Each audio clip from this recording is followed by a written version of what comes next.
পয়সা পাতি থাকে যদি কিছু দাও। দাদা দেওয়ার মতো তো আমার লোক কিছু নাই, তাহলে চলো এক কাজ করি বাজারে তোমাকে নিয়ে কিছু খাওয়া মনে চলো। তাহলে চলো। তো সেই আমাদের প্রিয় না। তাহলে আপনারা কথা বলেন, আমি বাসছি। ঠিক আছে এই চোর প্রিয় না, তোমাকে আজকে আমি পুলিশে ধরে দেব। ম্যাডাম। না তো, আমি চুর না তো। আমাকে চুরের অপবাদ দেওয়া আপনাদের অফিস থেকে বাইর করে দিচ্ছে। মানে মানে কি জানবেন? হ্যাঁ বলো, আমি শুনি। জানবেন যদি আমার বলা, তাহলে শুনবেন আমার কথা। হ্যাঁ বলো। আমি আসলে তো চুর না। আপনাদের অফিসের যেটা ম্যানেজার শরীফ, ও আমার ছেলে। কি বলছো? হ্যাঁ, এটাই সত্য, ও আমার ছেলে।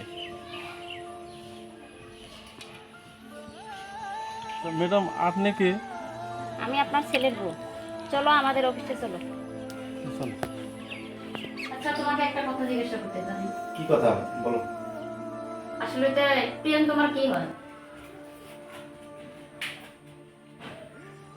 কিন্তু আমার কিছু হয় না।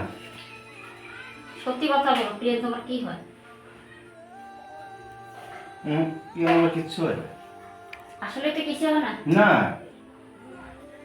কেন আমার কিচ্ছু হয় না? কেন তুমি এটা আমাকে জিজ্ঞাসা করলে কেন? জিজ্ঞাসা করার মানে আছে। তুমি তো আমাকে সত্যি কথা বললে। দাদা বলো আসলে তো প্রিয়নটা কি হয় জানো? কি হয়?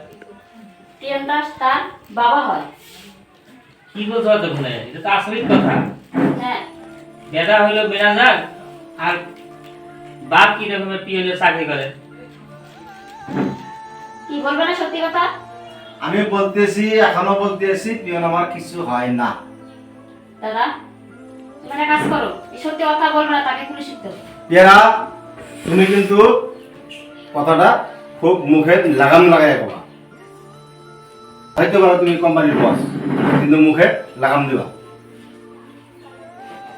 না, যেহেতু কথাটা বলতে একটা সমস্যা হয়েছে, যদি পিয়ন আপনার কিছু হয় তাহলে খোলাভাবে বলেন। আমরা তলতিয়া ভাবে জানছি পিয়ন আপনার কিবা না কিবা ঘনিষ্ঠ লোক আর কি। না, আমার কিচ্ছু হয় না। না, আপনার সত্যি কথা বলেন, নাহলে আমরা পুলিশে দেওয়ার জন্য বাধ্য হব। আমার কিচ্ছু হয় না, না না, আমার কিচ্ছু হয় না। পিয়নের টাকা তো দেখি, পিয়ন কোথায় আছে? জমিদার, বলেন স্যার। পিয়নকে পাঠায় দাও তো। আমি এখনই দিচ্ছি।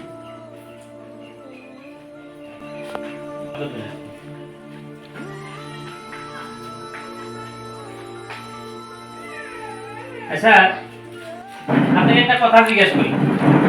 অনেকদিন যাবত এখানে কাজ করতেছেন, কিবা কারণে কিবা একটা কথা নিয়ে এখানে আমরা আজকে ডিসিশন বসি। এই যে ম্যানেজার, এটা তো ছিলেন,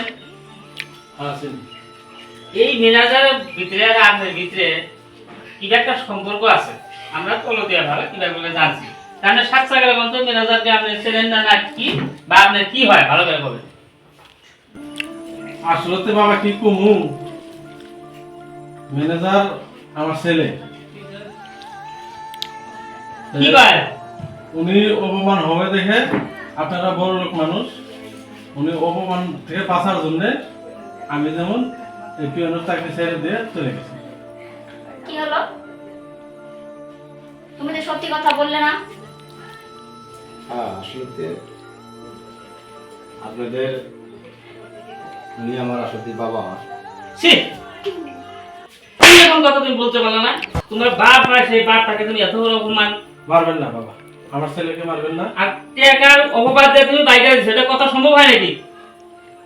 যাও কলেজে ক্ষমা চাও, কলেজে ক্ষমা চাও। লাগবো না, লাগবো না। না না, ক্ষমা চাইতে হবে তো। এমনি মাফ করে এত বড় অপমান সহ্য করবো কেন? এমনি মাফ করে দিন।